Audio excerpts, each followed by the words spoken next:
you don't stop and look around once in a while, you could miss it. Never tell me the odds. The greatest idea in human history, the theory of evolution by natural selection. You must unlearn what you have learned. As a date with destiny. In order to be able to think, you have to risk being offensive. We're living in captivity, and it's time to break free. Welcome to A Wilder Life with Eric Edmeades. Hey everybody, welcome back to A Wilder Life. Today on A Wilder Life, we're diving into the power of storytelling with a true expert. Philipp Humm is a storytelling coach. He's a TEDx speaker and a best-selling author of The Storytelling Method and Public Speaking with Confidence. A former product manager at Uber, a consultant at Bain, an investment banker at Blackstone, Philipp left the corporate world to help people unlock their inner storyteller. He's here to share with us how storytelling can transform the way we communicate, persuade, and connect with others. Philipp, this is going to be fun. I am also a storyteller, so I'm sure that we'll have lots of great stuff for people. Thanks for being on the show. Thanks for having me. Let's jump in to one of the things I'm always curious about is at what point in your life did you arrive at the idea that you were a storyteller? Mm-hmm. So there, as context, I never saw myself as a storyteller. I never saw myself even as a speaker. And in fact, I was always the one that would avoid that at all costs. Like when I had to give a presentation at work, I didn't want to. I gave it to other people. And so this was always a thing that was just holding me back for years and years. And I guess how I got started with that was mostly when I did my MBA in New York back then, I had quite some time. I didn't spend that much time in the classroom, but I started exploring these other things like improv, acting. And at one point I also landed at storytelling. And when I was in those storytelling courses, I realized, man, this stuff is much more fun. I'm not as bad as I think I was. And the other thing is also, I feel like this, how it is being taught is just not as practical for business. Because, hey, I come from this corporate background and I know what works. And then they were like, here's the beautiful hero's journey of the 17 steps that you should use all the time. And so it was just completely useless for business. And so that's when I got more interested in that. And I was really thinking, hey, how can I crack this? How can I make storytelling accessible in business? Yeah, I can relate to all of that. I also didn't self-identify as a storyteller or a speaker. I had the same reaction. I had no desire. I was terrified of public speaking and so on. And the more and more work that I've done in this space, the more I've heard that from some of the most prominent storytellers and speakers in the world, that they didn't start down that track. It's interesting that somewhere along the line, they see the value of it and they recognize it. But one thing that really inspires me about that is that it seems to me there are many skills that require acquisition and development and incredible intensity. And it seems to me that storytelling is more a matter of releasing something that is already present inside people. If somebody like you and I can live through our whole lives and not recognize that pattern, not recognize that identity, and then one day we wake up to it, it's not like you can't wake up to golf and suddenly be a great golfer. But you can wake up to storytelling and suddenly be a great storyteller. Have you seen the same thing? Yeah, I've seen the same thing because most people always think, it's this long journey, right? Spend now 10 years crafting this art. Obviously, hey, if you want to be top 1%, it takes a little while. But to become really good, let's say top 10% of storytellers, it's surprisingly simple. It's just a matter of doing maybe 2 or 3 exercises for 5 minutes a day over, let's say, 14 days, 30 days, and you will tell better stories than 99% of the people. Yeah, that is something we work on a lot with people, is the recognition that one of the ways I often put it is that if you went to, say, Wimbledon and you looked out at the people that were playing in the early stages and you realized you could beat them, you would probably want to become a tennis player. And the truth is that we've all had an experience like that because all of us have been to a conference where fully 50 to 70% of the speakers at that conference were mind-numbingly boring. And so it doesn't actually take that much to differentiate, to become compelling in that sense. And I think part of that is that it's something built into us. So let's do this. To switch career gears and become a storyteller, an influencer, a teacher, a trainer, whatever it is that calls to someone, it's a big shift, and often it requires a degree of risk because it's not like suddenly people are willing to pay you to do this. You have to build a reputation. So here you are doing incredibly well in a corporate career. You know the rules of that game, you know how that works.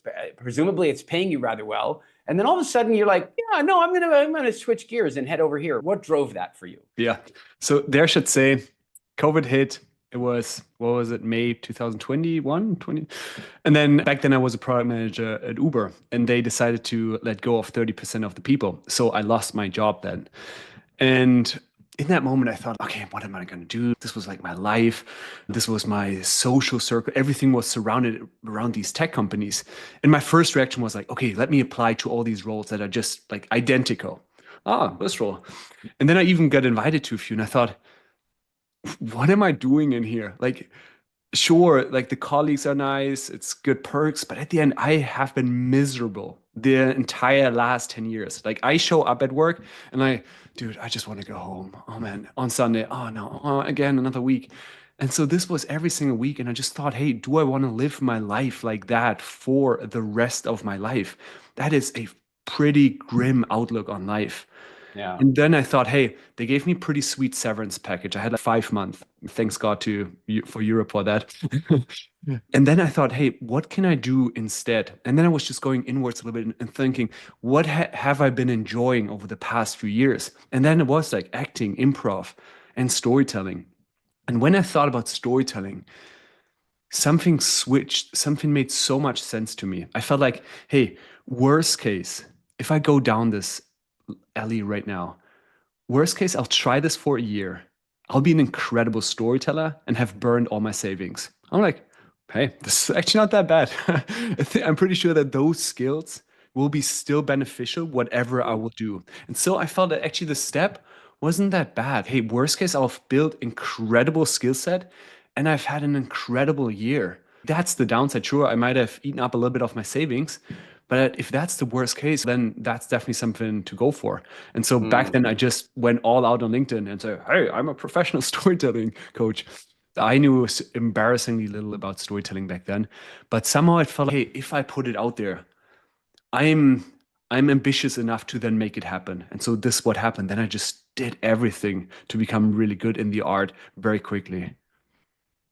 I really like that. These days, there's all this talk on social media about imposter syndrome and people feeling held back from their goals. And one of the things that I always want to suggest to people is that imposter syndrome is actually really important. It's really important because people who don't experience it become charlatans.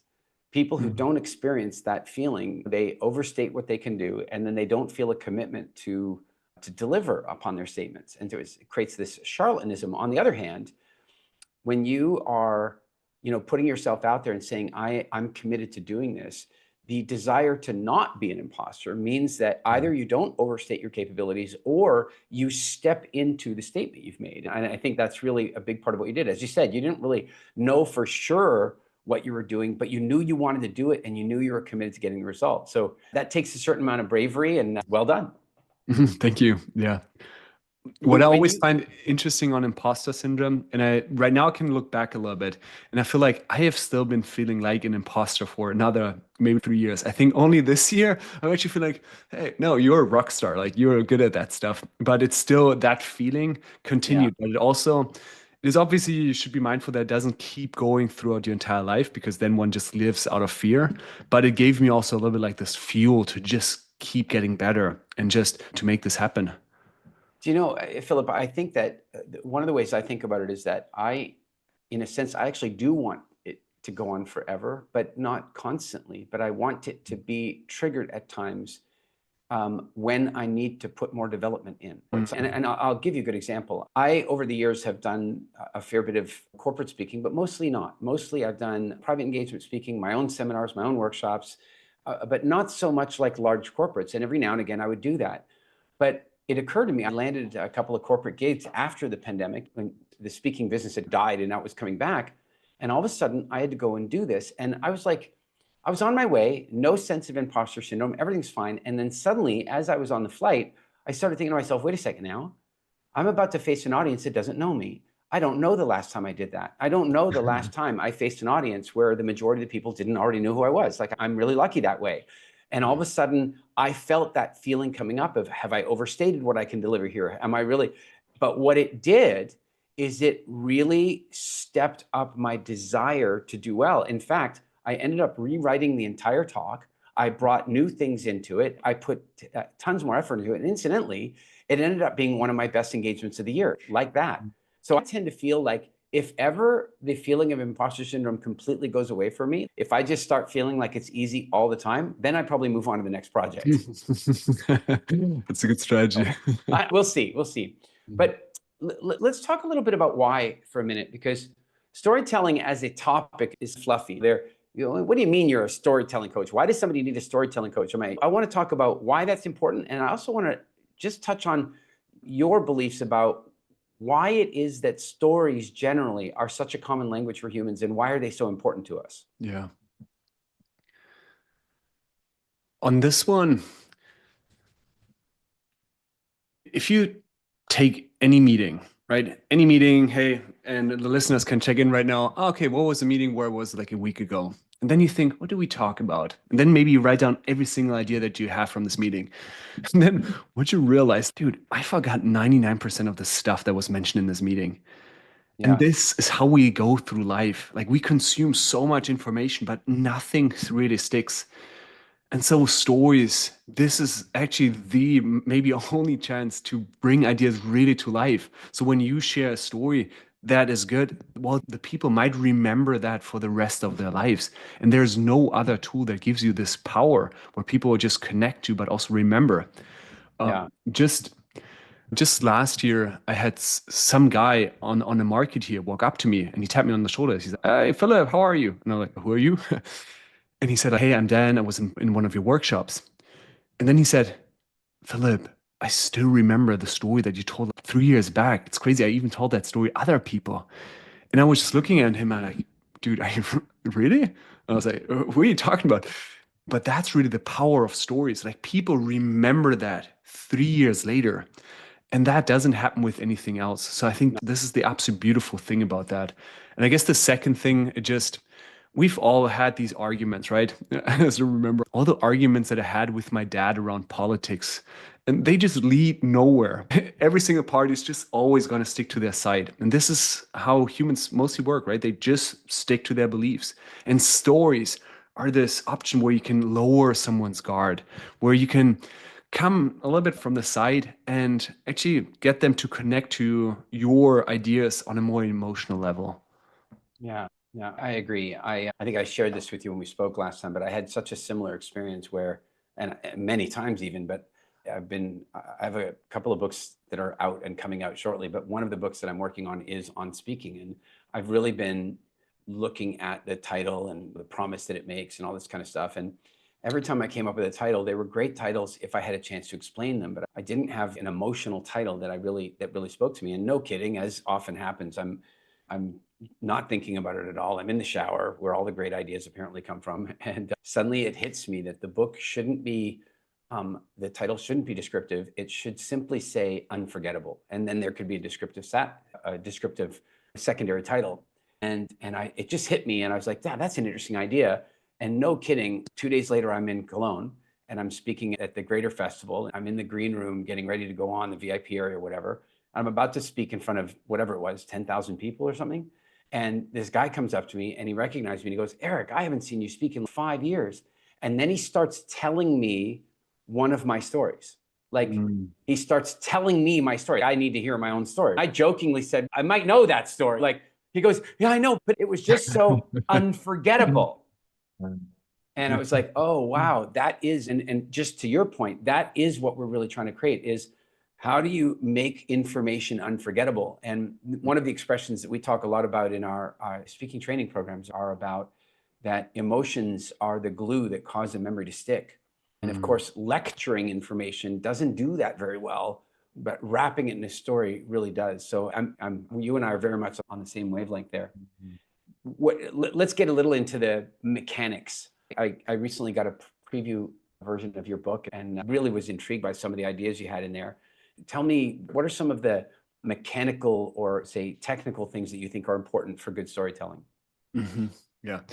I would say that there's one element that is by far the most important when it comes to storytelling, and that is the ability to zoom into the moment. Now, why do so many stories just suck? Why are they so bad? Because people just stay at this high level. They say, oh, I had a very difficult problem. That was very challenging. And then I overcome the problem. Like super boring. The best storytellers, they take us into the moment so that we can visualize the scene in front of our eyes. And so we can really feel how maybe we're in this conference room, how the manager is pacing back and forth, how your heart is beating. So take us into the vivid moment of the story. That I would say is like the biggest theme of the most important thing in storytelling. And there are a few techniques how you can do that to bring people into that moment. And so I would say the two techniques that I use the most in my stories to bring people into the stories is one, sharing the thoughts, and two, sharing the dialogue. And so sharing the thoughts, it just means, hey, we as humans have thousands and thousands of thoughts every day, right? A lot of these thoughts are like weird, anxious thoughts, hopes, dreams, all those thoughts. When you share that story, share some of the thoughts in that crucial moment of the story. So for example, instead of saying, oh, I was very nervous, tell us what is going on in your mind in that moment. So you say, in that moment, I thought, fuck, right? This is going to be bad. This will be a terrible presentation. So what are the thoughts of that moment? And when you share those thoughts, don't just share like these abstract thoughts. Well, I thought this might be a supreme opportunity. Like our thoughts are not like this. Our thoughts are a little bit more like raw, unfiltered. So share those raw, unfiltered thoughts. So that's the first one. And the second one that I use tons is just dialogue of that moment. And so anytime that your story has more than one person, say what the character said in that crucial moment of the story. So you're essentially quoting the other person. What are the exact words? So for example, instead of saying, my client was very happy working with us. That's pretty boring, right? Instead you say, hey, 2 weeks later, I get a call from Jack, from this customer that I had. And he said, wow, Philipp, thank you so much. This one training, hey, with this one training, we exceeded our revenue right now by 30%. Thanks. And so it's using the exact words of that moment. So I would say those two, there are a few more, but those two are the techniques that I use the most to bring us into the moment. I like that a lot. The way I often describe that is that there's a certain altitude you can hold as you're telling a story. The higher the altitude, the more quickly, the more time you can cover. And the lower the altitude, the more associated the audience gets. And so there is a time for saying it was summer of 2024 and we were in Amsterdam and my friends arrived on the plane, and then you dive into the story, right? So it's like you can set it up at a high altitude and then dive in and so on. So I like the way you describe that. One of the interesting exercises that I think has really been powerful for us is that if you make people swap stories and have to tell the story and convince people that it's theirs, it's amazing that they automatically, instinctually start doing the things you're describing. They start going to details because people, funny enough, people are good liars, right? They start, what do I need to do to make this lie seem real? But if they were to apply that same thought to the truth, it would be even more powerful, and very much the things you're describing. How did you really feel in that moment? And relay it back as a story rather than a fact. So I like that a lot. That makes a lot of sense. You've done your own TEDx event, yes? More than one, or? Just one. Wait, and what was that about? That was on constructive embarrassment. So how to build confidence through constructive embarrassment. I think that I want to unpack that a little bit, because of course, when I was terrified of speaking, of course, anybody who's really terrified of speaking, a big part of what you're terrified of is judgment or being embarrassed. So one of the best things you can do is play with embarrassment and if that stuff can't embarrass me, then I'm free to do whatever I want. So unpack constructive embarrassment for us. Yeah. So let me share how I discovered it. Back then, I lived in New York, and I think a friend back then had sent me this article. And I was fascinated. Immediately when I read about it, I thought, okay, hey, this might actually solve my problem, right? This might finally help me get over this fear of public speaking. And so I grabbed my jacket and I went outside, and I see a man approaching me. And I'm like, excuse me, sir, can I give you a hug? And he looks at me like, okay. And he gives me this awkward man hug, you know, how they pat on the back. And then he goes, and then I do a few more exercises. But what I did start on that day was, the exercise called constructive embarrassment. Some people know it from exposure therapy, rejection therapy. They're all very aligned. But what it is at the end is you put yourself on purpose in an embarrassing situation. And now, in case you're wondering, like, why on earth would I do this, right? This is terrible. I would never do that. It is mostly because we as humans, we care way too much what other people think of us, right? Our brains are wired this way because we don't want to be kicked out of the tribe. But then our brains, every time that we feel that someone is judging us, we panic, right? We think like this might risk our survival. And so we care way too much. And anytime that you speak in public and you get nervous, why is that? Because you're afraid of being rejected by the group, of being judged by them. And so constructive embarrassment, this is like rejection on steroids. Like you go out there and you get constantly rejected, right? All the time. You do something embarrassing, people think you're weird, and you're constantly being rejected there. And the moment that you do those exercises and you realize that, hey, actually, I'm okay, right? I'm alive, like nothing has happened. Then you're starting to feel this power where, hey, if I just did this thing, I think I can give this presentation right now in front of this group. I think I can handle this other thing. And so it gives you this ultimate power. And so there are a bunch of, yeah, fun exercises that you can do. So you can go into the next coffee shop, lie down on the floor. You can go in front of the McDonald's, be a greeter there and say, hey, what's up? Welcome to McDonald's. Or, I don't know, sing in some public place. Like the options are unlimited. But it's such an empowering tool. I think constructive embarrassment, I have two favorite tools, and this one did the job for me. Like this made me from fearful to very confident when it comes to public speaking. It's very powerful. I often talk to people about doing improv and developing their spontaneity. But now as you're talking about that, it reminds me that my family, my dad and my brother and I invented this, I don't know, we called it the embarrassment game, but it was just a one-up game to see who could embarrass the other one in public more. And like my brother was in the grocery store with my father. My brother's about, I don't know, 15 or 16 years old. And he turns to my dad and he goes, hey, Dad, can I get my cigarette allowance early this week? And of course, all the other people like, holy shit, cigarette allowance? And my dad's got to deal with that and so on. And then he got me one day where we're in a big mall in Canada. And I'm also about 16 at this point. And as we get on the escalator, he reaches down to hold my hand. And I'm like, what the hell are you doing? And then with this very simple expression on his face, he goes, but Eric, the sign, and he points at the sign on the escalator, says you have to hold your children by the hand. And there's these two cute girls on the escalator behind us, and I am dying. I can't believe it. I'm just dying. And I realized my only way out of this is to be the full rebel without a cause. And I turn around and tell him to F off. First time I ever did it. Like I thought, I hope he smacks me because that would at least be cool in front of the girls. But no, my dad, he's so good. He turns around and he has this innocent look on his face. And he's like, but now, Eric, that's not a very nice thing to say to your father. But the funny thing is that we played this game over the years. And eventually you get to the place where you realize you're not really afraid of being playful and so on. And I would say that's when I've been on stage, when I'm doing interviews and talks and stuff, I'm willing to go further with a story. I'm willing to act more. I'm willing to share more because I had a little bit of embarrassment aversion therapy. So I'm glad you introduced that as a technique. Now I think what you have to do is develop a board game. To what? Develop a board game or a card game that people can play in public. You draw a card out and it says, go be a greeter in front of McDonald's for at least 5 people. Like, I think that would just be hilarious. Yeah, true. All right, let's talk a little bit about the role of storytelling today in terms of our level of separation from people. What I'm really concerned about these days is that we are the most interconnected population in the history of ever, and there's more loneliness and depression than ever before. Maybe you can touch on how storytelling can factor into that reality. Yeah, I can talk about it from one angle, which is more like overcoming your own insecurities through storytelling. So, for example, one thing that I struggled with a lot is that I just had terrible eating habits. And so every time, let's say, I feel some sort of emotion, I then just go out there, buy a big pack of Ben & Jerry's ice cream and just eat that on the spot.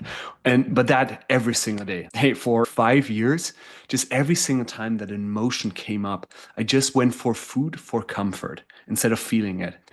And so that was affecting me so much. And I just tried everything and nothing seemed to work until I looked into storytelling.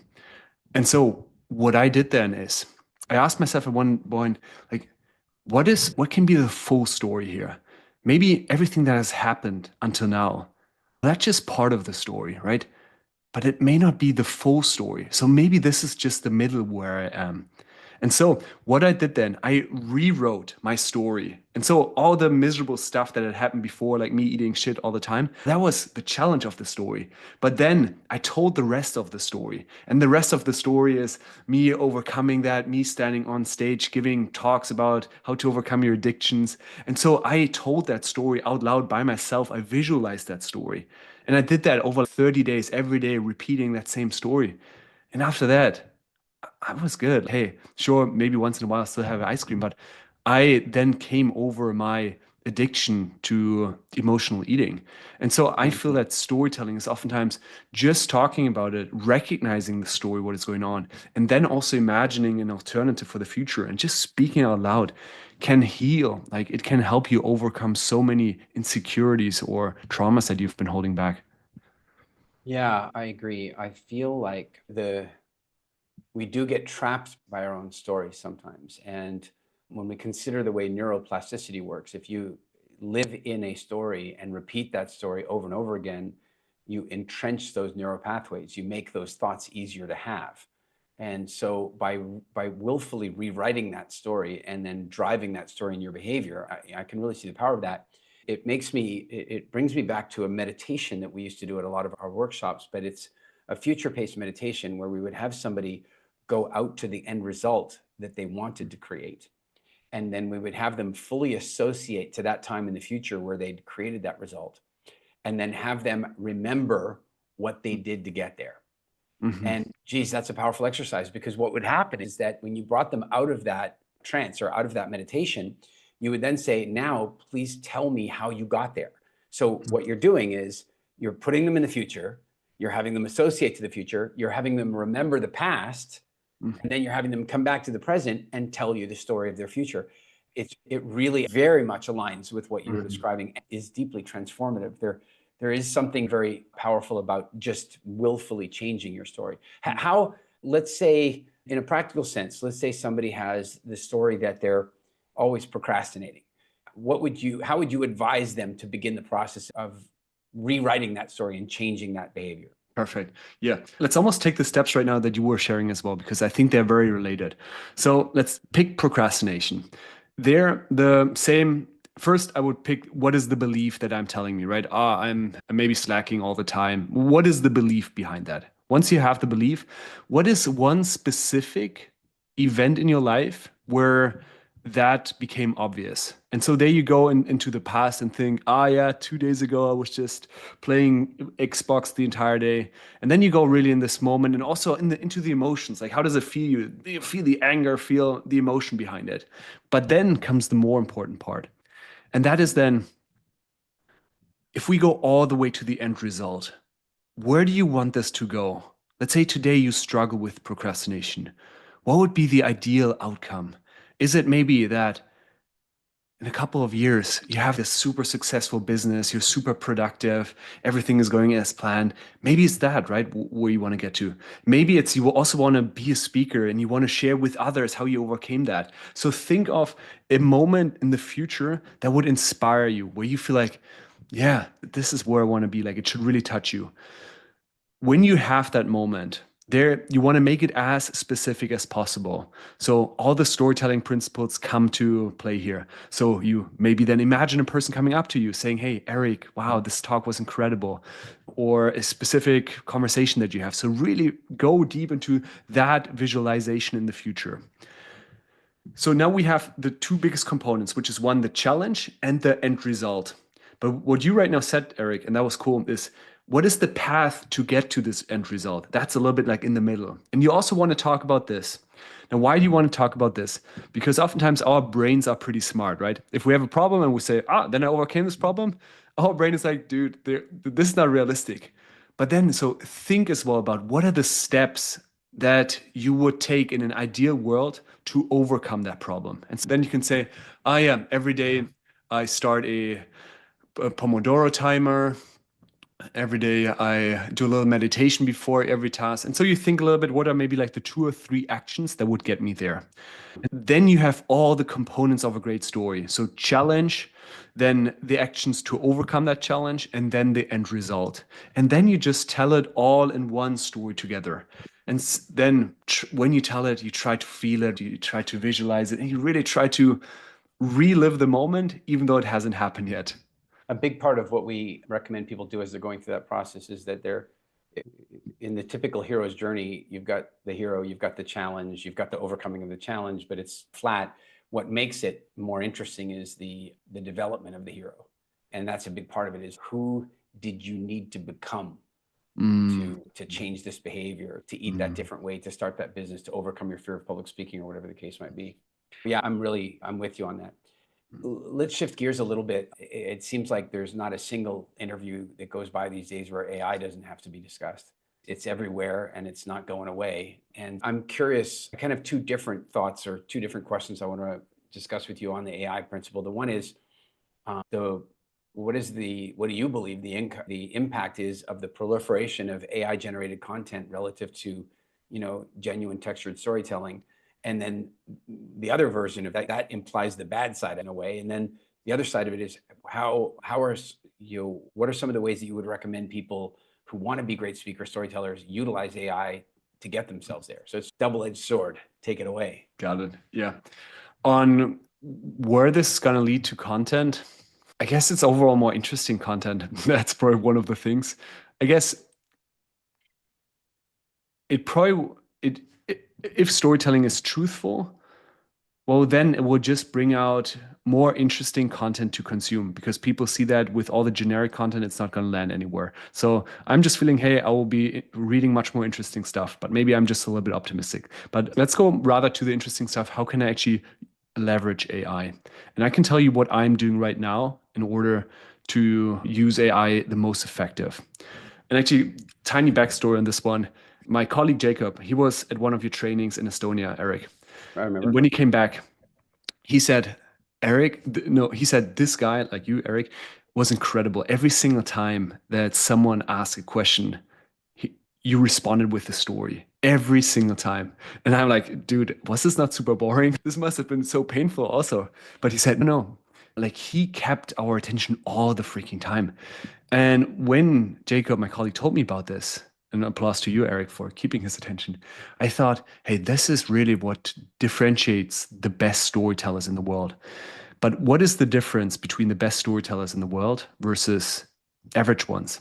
It is, at the end, sure, knowing how to tell a story, but even more important, the amount of stories that they have. Yeah. And so how do you get there? Because back then I thought, hey, I'm a great storyteller right now, but the amount of stories I have is embarrassingly little. And then I thought, how am I going to fix this?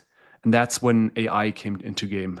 And so what I do right now, every single day, my daily process is I first think of the previous day. Some people know it as homework for life, where for Matthew Dix, we just think of what's one moment that stood out, one moment that touched my heart, where I learned something. And so I think of that moment. And when I think of that moment, I start improvising a story.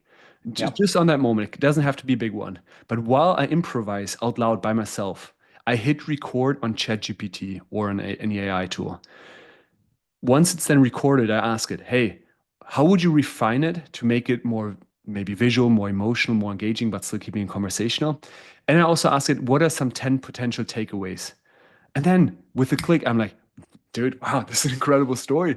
Like, I told it in a, let's say, in a maybe 50% version, and now it's at an 80% version with incredible takeaways. And then I take this story and I put it down my story bank. And that story bank, I think you call it story journal, but it's a central place where you just gather all the stories.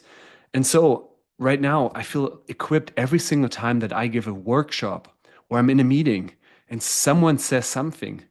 Well, I have a pretty high chance of being able to respond with a story, because I now made it a process of just gathering as many stories as possible. And so there, AI just helps you to get so many high quality stories that are still true stories, but just in a way that is told much better, and also helps you identify the takeaways that could be really meaningful for any situation.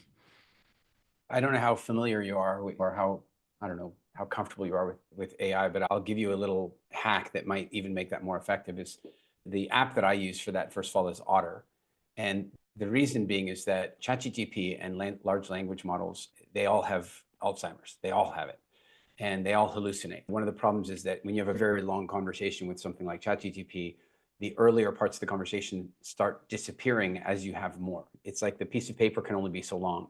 Whereas with Otter, you're actually saving those files. And what I recommend is that you take the transcriptions from all the stories that you've collected, and very much to your point, often you could be telling about some event and you don't even know the value of that story, but it's there, it's there. And you take all of those things out of Otter, say once a month or what have you, and you dump them into a large text file and upload that to the knowledge base of a GPT that you've created in ChatGPT. What's so interesting about that is that when you now say to it, I need to go and give a talk for a corporate, could you please construct the talk for me? It will pull from your own story bank. It will help you construct that story. Equally, when you want to write a book, you can say, I'm writing the chapter right now on how to break the ice for the audience. And it'll pull all your icebreaker stories out and give you the choice. So it's a really fascinating way to do exactly what you're describing with another level of development. Anyway, I love this. No, I'll try this out. I right now save them in Notion so I can filter them, but that's next level. and you should still absolutely keep them in Notion, but once a month, export it out and upload them into the knowledge base and then replace them. But it really is, it's fascinating. When you're putting a talk together, you want to write a book, you need to design a course. You don't have to use your memory, and you don't even have to search anymore because it thinks about it and says, oh, like for example, here's a good example. Let's say I say to you, oh, I'm going to go do a sales training for this company down the road, and I want to teach these core points, but they're car salespeople. But then that afternoon, I'm doing a sales training for these people that sell vacations. I want to do basically the same talk, but could you just swap the stories around so it's more appropriate to the audience? Bam. And it's all your own stories. So you're not cheating. It's just helping you construct. So anyway, super fascinating. So cool. All right. Since we're talking a little bit hacks here, you've trained a lot of people on storytelling, speakers. I imagine people preparing to go off and do their TED Talks, that kind of thing. Tell me, what do you perceive to be the biggest and most common mistakes that people make? They're getting ready to do a talk, and let's treat this segment as, how could you save them? What are they about to do that they shouldn't? Okay. First mistake, giving too much context. And that is, hey, I've seen it over and over again. Like, people are launching into their story and they're like, here's the company history. Here's all the interesting details. This is how I looked as a teenager. No one gives a damn, right? Go into your story as quickly as possible. And so start your story as close to the challenge as possible. Really as close as possible. I usually give context in maybe 2 to 3 sentences. So I say the where, the who, and maybe what that character wants, like the goal of that character. That's it. And then boom, challenge hits. And so remove as much context as possible. That's one. The second one that I see a lot and that I still struggle with quite a lot is that I oftentimes go into storytelling voice, or into this performer mode. And so I speak normal. I'm like, hey, we're having a good chat. And then all of a sudden I start my story and I go into this storytelling voice. And I don't know what it is, but somehow I feel like, this is just a terrible habit of a lot of people, that they think that their conversation should be any different when they share a story versus how they speak normally. And so if you can train yourself to speak in the most conversational way possible, you will crush it. Like, you will connect to your audience like no other. And that applies to video, but to every presentation as well. Let me think if there's any else. The storytelling voice. Let me touch on that for a minute, because I think a lot about that. I watch people on stage and they fall into this storytelling voice, or they fall into their like perfect Toastmasters cadence, their perfect presentation cadence. And what's interesting to me is that what it immediately tells the audience is the speaker is not interested in what they're speaking about. It's a funny thing, but if you as the storyteller are excited about the story, you're going to be in. You should have seen it. We were racing down the hill. It was incredible. You're going to be in all the way. But when you get into that storytelling voice, what it's telling the audience is, I'm not that excited about what I'm talking about. One really good example, I hear this a lot. It's when there's this particular rhythm that people use. So we went to the check-in desk, and then we went to check in for the flight, and they do this at da da da da da. And it's so interesting to me that people do that. And it is the way of saying this is the boring part of the story. Only they tell the whole story that way. So I really relate to that idea of I just recently had a guy on the podcast, and we had a pretty good conversation. But I found that every now and again I'd ask a question and he'd go into that presentation mode, right? And when it was all over, I turned off the recording and he and I just had a chat. I was like, oh man, I wish that was the podcast. That was the conversation that we really should have had. So what would you say, how can somebody recognize when they've dropped into that, and what can they do to break out of it? Yeah.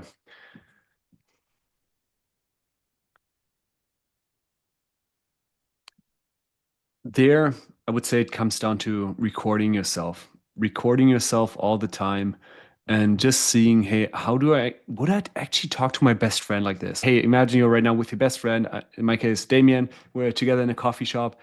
Would I talk to him like this? And 99% of the time, so I knew, no, dude, obviously not. He would look at me like with the weirdest face possible if I was speaking like this. And so this is a good one. The other thing, for those who are a little bit more interested in the video, one thing that I'm actually doing right now is I record a TikTok video every single day where I just speak unscripted for 1 to 5 minutes. Unscripted, don't think much about the topic. And why? Just because I want to get much more also into this conversational mode. Because at the end, sure, it's very easy to hide behind a script, but then you also immediately start speaking a little bit more like this presenter. And so what I'm doing right now is just, hey, one random video on TikTok. I put it out there. It can be completely terrible, but this is why I chose TikTok, because I have zero audience there. And then it just allows you to get more into this conversational flow, where you speak in the same way as you would speak normally as you are on camera then. Yeah, I like that a lot. I often tell people that while I don't believe in rehearsing in the traditional sense, I don't like I'll tell you, one of the challenges I have with the TED model is they've now started asking people to script their talks, and they want them to memorize the script and deliver the word for word script and what have you. And I don't really have a lot of patience for that, because there's a million reasons, but one of which is that we don't write words the same way we speak them. So it's immediately it creates a bit of a disconnect for me with the audience. So I think that's really fascinating. Let's do this. If we've got a member of the audience calls in right now and they're like, Philip, I have to give a presentation tomorrow. I need just one thing. What's the one thing you would tell me? That's a great question.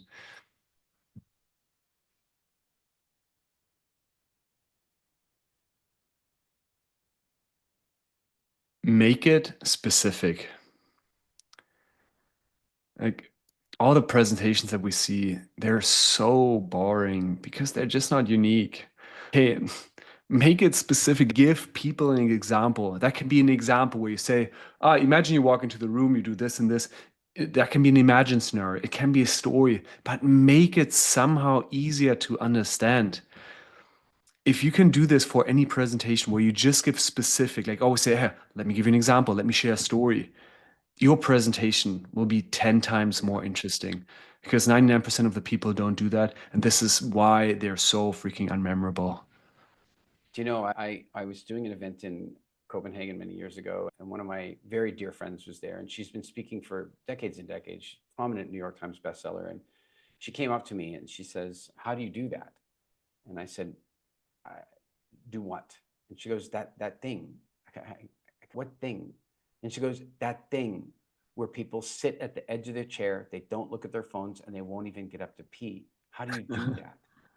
And I said to her, oh, do you really want to know? Because, she's way more experienced than I am. I don't want to be presumptuous and offer a bunch of coaching she's not asking for. And she goes, yeah, I really want to know. And I go, it's because I tell stories and I tell them really well.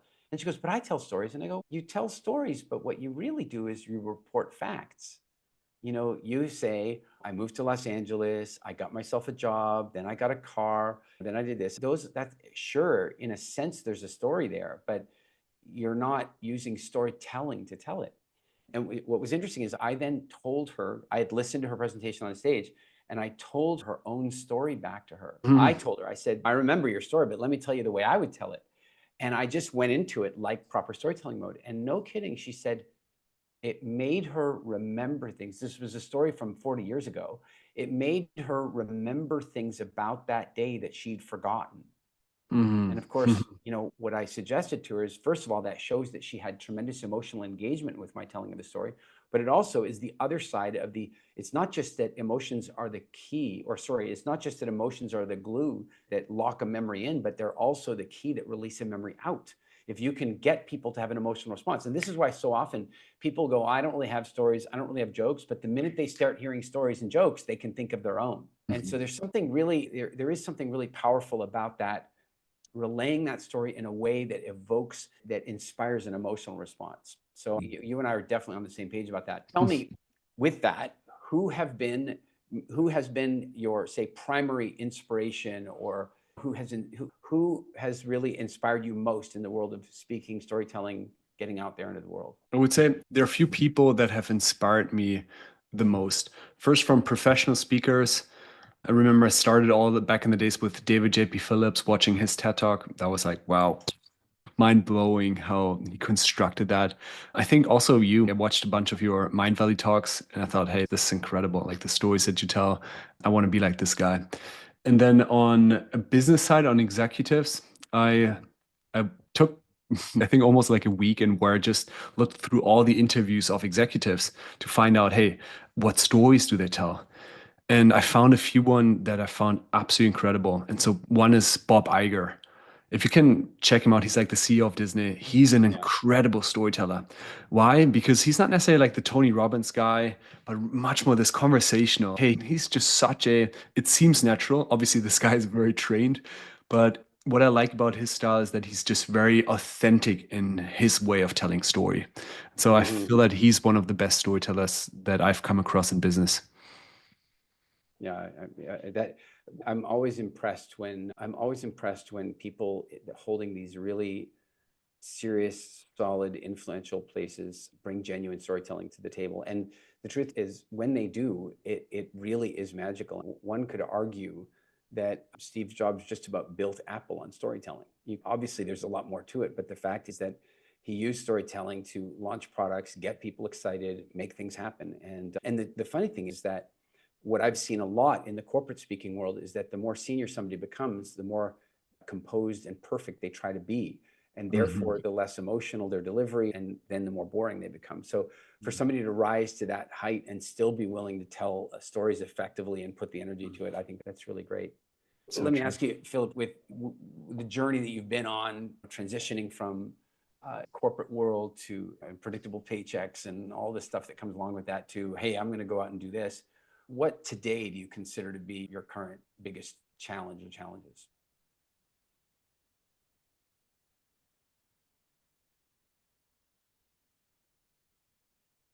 It keeps going as this rat race where it's just a struggle against myself. For example, I'm right now at the stage where I've accomplished a lot. And instead of just taking the moment to purely celebrate that and, hey, Philip, well done, I then maybe immediately jump to the next thing and I compare myself to this person and want to do more. And so I think my biggest battle is just the battle against myself of not being fully content with what I have. And I think it has gotten much better. Like this used to be worse and worse. It has gotten much better, but it's still every single day. It's, I want to do more. I want to grow quicker. And I think my biggest struggle is to be then impatient. And there I just need to remind myself, hey, you're crushing it. Look at what you've accomplished and just be grateful for that. And so I think this is constant every single day to just recognize that it's actually all right. And actually, just one tiny note on this one. I had a chat with my coach 2 days ago, and I told her, hey, I want to be invited to Diary of the CEO, which is a pretty big podcast, right? It's probably the one podcast that mine was on it yesterday. It was for the second or third time. What's that? A friend of mine was on it. I was on Diary of CEO yesterday. Wow. Okay. So this one is for me probably like the biggest podcast I could possibly think of. And I want to be on there. And so I tell my coach about it and I tell her I'm going to do this. I'm going to change this in my identity, blah, blah, blah. And she looks at me and, dude, sure, you can do this. But there's just one thing that you need to do. You just need to be. And I'm like, yeah. Yeah, I guess you're right. And it's just this, hey, at the time, I constantly want to achieve more. But at the end, it's just about being present, just being, enjoying, and through that, unlocking all the beautiful things in life. And that's very difficult for me, but it is actually the thing that I struggle with the most, but that will also give me the biggest growth in the future, to just be and be in the moment and serve others. Yeah, there is something really profound about that. And I've been very lucky in my life to have, I have a huge network of friends and associates all around the world. And I've really come to value that when I was young, I ended up spending a lot of time with this one family, very wealthy family. And I really was unaffected by their wealth. It didn't really get to me. I just enjoyed spending time with them. But what I noticed was that when people were around them, they would become obsequious, or they wanted something from them. And people that have power, people that have influence, people that have money, they can feel that energy. And so the joke of it is that if you are chasing them, they will run away. Whereas if you are just being you, then they may well be attracted to that. That's a different thing entirely. And I had such an interesting experience of that I early on, when I first started thinking about doing PR and podcasting and that sort of stuff, I happened to be in British Columbia, and the next thing you know, Dave Asprey invited me to come up to his place, and we went to his tour of his lab and bulletproof coffee and all this kind of stuff. And it wasn't even a matter of asking if I could one day be on his podcast, which was a pretty big podcast for me back then. He's still got a great podcast. But what was really interesting was that I didn't even know that he was recording our entire visit, and it was a podcast. It was like, later it was like, hey, I saw you having coffee with Dave. And, oh my gosh, here we are having a podcast. And then equally, I spoke at an event in Mexico a couple of years ago, and the other speakers, it was really phenomenal. The other speakers were James Cameron and Molly Bell Wright, who was like the #1 TED speaker of the entire 2019 when she was 7 years old, and Jordan Peterson. And when I thought it would have been really great to meet Jordan, but the way security was, and we had an all access pass, but it was just too much security. We couldn't get there. And then out of the blue, I get invited to go to this museum tour. And it's just me and Jordan off on this tour. And it's not a museum. It was the oldest library in all of the Americas. And we go do the tour, and we just end up chatting. And the next thing, I'm in Toronto and I'm on his podcast. And what's really fascinating is these are two examples of me not trying, me not chasing, me not looking for, being, as you put it, being the attracting factor. So I think you're right.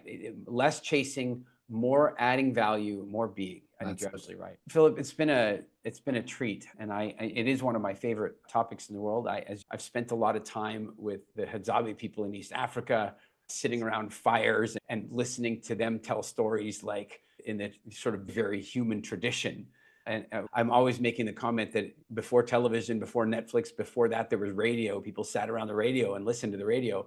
But for many thousands of years before that, they sat around the fire and told stories. And so I think that storytelling might actually even be the oldest profession. It might even be older than the other one.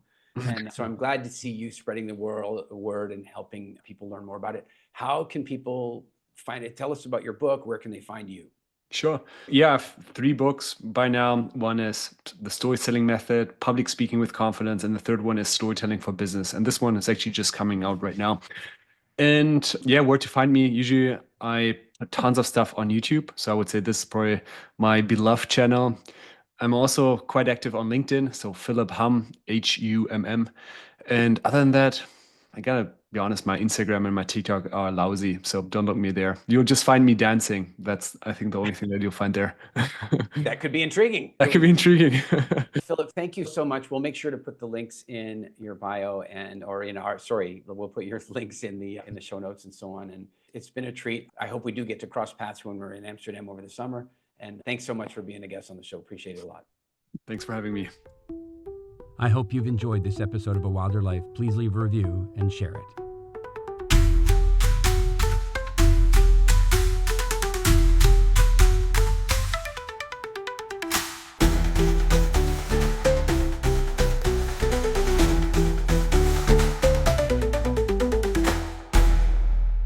A Wilder Life with Eric Edmeades.